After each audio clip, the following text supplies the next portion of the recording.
Okay, just a few comments. Brian, we do have the breakdown of that 100,000. In terms of the firearms, it was actually 100,066. The others were parts. In terms of they weren't a whole firearm. So we've got the detailed breakdown of that. This amnesty really, and I mean the reasons I talked about the lessons we draw from that amnesty is it precisely does what I said. It targets illegal weapons, but it's an opportunity for people to hand in guns. So it did both of that. Of the 100,000, 53,435 were illegal weapons, and 46,631 were legal. Unwanted legal firearms. Okay, yeah.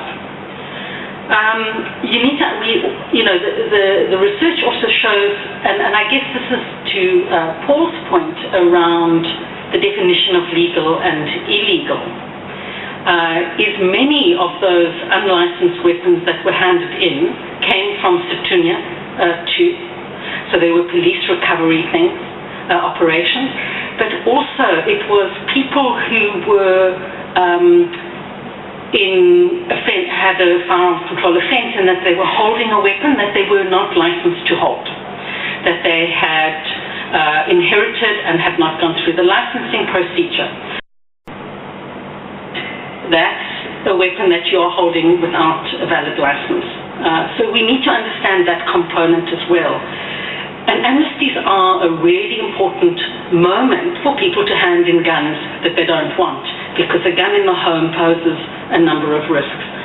I think what was really significant about the 2005 amnesty is that of the just over 100,000 weapons that were recovered and handed in, 70,000 were handguns. Now that's a significant withdrawal of handguns from circulation if you think that 85% of our crime, handguns are used.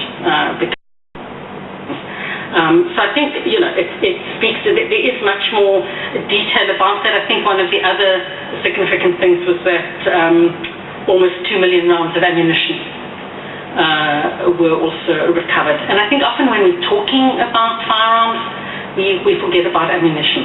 But that's as critical. And in terms of the ITI, the International Tracing Instrument, and in fact Brazil does this, they'll move towards individual marking of cartridges. Brazil does that, and it's certainly seen as a potential global norm, and could be something we could suggest for strengthening the gun law. I want to say one or two more things around the amnesty. I think it was one of the weaknesses in the 2005 amnesty of not very good kind of what I call horizontal communication within the sort of police structures, and then, vertical and then horizontal with civilian population, is one of the things we can learn from Brazil, is that they segmented their target constituencies, and they had a massive communication strategy towards women. There's a famous story of a woman in Sao Paulo who managed to get her kids' guns, husband's guns. She brought in 1,700 guns. She handed in during the firearms amnesty in Brazil. Now, one of the things in Brazil, and I think it's something we need to discuss in much more detail than what we'll have time now, is Brazil, there were cash incentives. 30 reais for handed in, they set a maximum limit of 330. So, of course, the woman who handed in 1,500 went home with a lot of cash. It gets paid into your bank account 30 days after handing. Generally, and most of this experience comes from the US, is that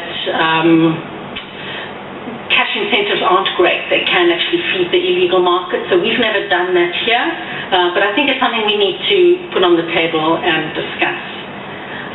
If I can say one last thing around data, because we talked a lot about data. And I worry sometimes a little bit about the overemphasis on data, and it's certainly very much a kind of public health, and it's been WHO, the World Health Organization, have been a big driver of this, especially in relation to armed violence prevention. we need data, we need